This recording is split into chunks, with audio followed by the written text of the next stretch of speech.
বিয়া কৰাব নিবিচাৰে নেকি কিয়নো অবিবাহিত লোকৰ বাবে চিন্তাৰ কাৰণ আক্ৰান্ত হ'ব পাৰে এনে মাৰাত্মক ৰোগত হয় এয়া আমি কোৱা নাই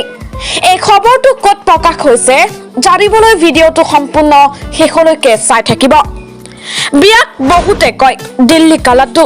এই লাড্ডু যি খায় সেইজনেও পস্তায় আৰু যি নাখায় সেইজনেও পস্তায় কিন্তু বৰ্তমান সময়ত নাৰী পুৰুষ উভয়ৰে বিয়া বুলিলে অনীহা অহা দেখা গৈছে এই অনীহা বিশেষকৈ পুৰুষৰ ক্ষেত্ৰত অধিক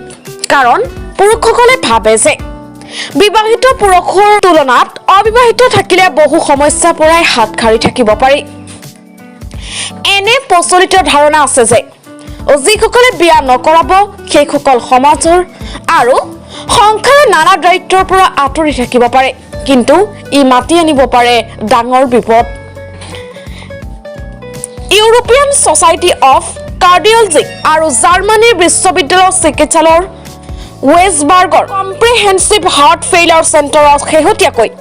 অধ্যয়নত দেখুওৱা হৈছে যে অবিবাহিত পুৰুষসকলৰ হৃদয় ৰোগত আক্ৰান্ত হোৱাৰ সম্ভাৱনা অধিক অধ্যয়ন অনুসৰি বিবাহিত পুৰুষৰ তুলনাত অবিবাহিত পুৰুষে কম বয়সতে প্ৰাণ হেৰুৱাৰ সম্ভাৱনা অধিক সামাজিক জীৱনত কম সম্পৰ্কৰ বাবে অবিবাহিত পুৰুষসকল এনে ৰোগত আক্ৰান্ত হোৱাৰ সম্ভাৱনা অধিক এই অধ্যয়নটোত সেইটোৱে কোৱা হৈছে অধ্যয়নে এইটোৱে দেখুৱাইছে যে বিবাহিত পুৰুষসকলে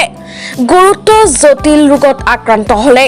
পৰিস্থিতিটো মোকাবিলা কৰাৰ ওপৰত অধিক আস্থা ৰাখে গৱেষকৰ এটা গোটৰ মতে জনসম্পৰ্কে মানুহৰ দীৰ্ঘম্যাদী সমস্যা নিয়ন্ত্ৰণ কৰাৰ ক্ষমতা যথেষ্ট বৃদ্ধি কৰে সংগী থকাটোৱে জীৱন সহজ আৰু স্বাস্থ্যকৰ কৰি তোলে ফলস্বৰূপে জীৱন শক্তিও বৃদ্ধি হয় ভিডিঅ'টো চাই ভাল লাগিলে লাইক কমেন্ট আৰু শ্বেয়াৰ কৰিব লগতে আমাৰ পেজটো ফলো কৰিবলৈ নাপাহৰিব আৰু ইউটিউবত চাই থাকিলে সাবস্ক্ৰাইব কৰিব ধন্যবাদ